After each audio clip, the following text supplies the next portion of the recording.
ହିଁ କାର୍ଯ୍ୟ କରନ୍ତୁ, କାଲିକୁ ଅପେକ୍ଷା କରନ୍ତୁ ନାହିଁ। ଆମେ ଅନେକ ସମୟରେ କହିଥାଉ ମୁଁ କାଲି ଆରମ୍ଭ କରିବି, କିନ୍ତୁ ଜାଣି ରଖନ୍ତୁ କାଲି କେବେ ଆସେ ନାହିଁ। ଆମ ପାଖରେ କେବଳ ଆଜି ଅଛି। ଯେଉଁ ମହତ୍ କାର୍ଯ୍ୟ, ଯେଉଁ ପରିବର୍ତ୍ତନ ବା ଯେଉଁ ଛୋଟ ପଦକ୍ଷେପ ଆପଣ ନେବାକୁ ଚାହୁଁଛନ୍ତି, ତାହା ଆଜି ହିଁ ଆରମ୍ଭ କରନ୍ତୁ। ପ୍ରତ୍ୟେକ ବିରାଟ ସଫଳତାର ମୂଳଦୁଆ ଏକ ଛୋଟ ଆରମ୍ଭରେ ଥାଏ।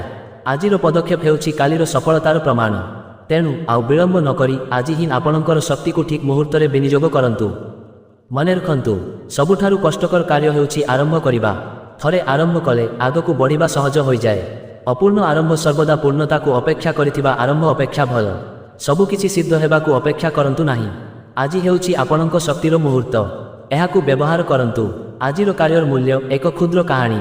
ଏକ ସୁନ୍ଦର ଗାଁରେ ଅମରେଶ ନାମକ ଜଣେ ଯୁବକ କୃଷକ ଥିଲେ। ସେ ବହୁତ ପରିଶ୍ରମୀ ଥିଲେ, କିନ୍ତୁ ତାଙ୍କର ଏକ ଅଭ୍ୟାସ ଥିଲା, ସେ ପ୍ରାୟତଃ ଛୋଟ ଛୋଟ କାମକୁ କାଲି ପାଇଁ ଘୁଞ୍ଚାଇ ଦେଉଥିଲେ। ଦିନେ ସକାଳେ ସେ ତାଙ୍କ ଧାନ କ୍ଷେତ ପାଖରେ ଥିବା ମୁଖ୍ୟ ଜଳସେଚନ ନାଳରେ ଏକ ଛୋଟ ଫାଟ ଦେଖିଲେ। ସେ ଭାବିଲେ, ଫାଟଟି ବହୁତ ଛୋଟ ଅଛି, ଏବେ ତେଣିକି ଅଳ୍ପ ପାଣି ବାହାରୁଛି। ମୁଁ ଆଜି ଅନ୍ୟ ଗୁରୁତ୍ୱପୂର୍ଣ୍ଣ କାମ ସାରିଦିଏ, କାଲି ସକାଳେ ଏହାକୁ ମରାମତି କରିଦେବି। ସେଦିନ ସନ୍ଧ୍ୟାରେ ପ୍ରବଳ ବର୍ଷା ହେଲା। ରାତିସାରା ନାଳରେ ପାଣିର ସ୍ରୋତ ବଢ଼ିଗଲା। ସେହି ଛୋଟ ଫାଟ ଦେଇ ଅଧିକ ପାଣି ବାହାରିବାକୁ ଲାଗିଲା ଏବଂ ନାଳର ମାଟିକୁ ଧୋଇନେଲା। ପରଦିନ ସକାଳେ ଅମରେଶ ଯେତେବେଳେ କ୍ଷେତକୁ ଗଲେ, ସେ ଚମକି ପଡ଼ିଲେ। ରାତିର ବର୍ଷା ଯୋଗୁଁ ସେହି ଛୋଟ ଫାଟ ଏକ ବିରାଟ ଛିଦ୍ରରେ ପରିଣତ ହୋଇସାରିଥିଲା।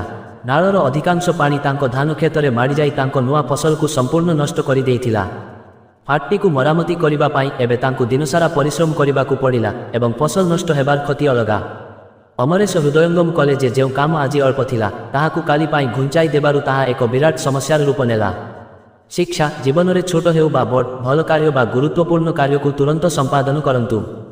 କାଲିର ଅପେକ୍ଷା କରନ୍ତୁ ନାହିଁ, କାରଣ ସମୟର ସ୍ରୋତରେ ଛୋଟ ଅବହେଳା ବିରାଟ କ୍ଷତିରେ ପରିଣତ ହୋଇପାରେ। ଧନ୍ୟବାଦ। କାହାଣୀଟି କେମିତି ଲାଗିଲା କମେଣ୍ଟ କରି ନିଶ୍ଚୟ ଜଣାଇବେ।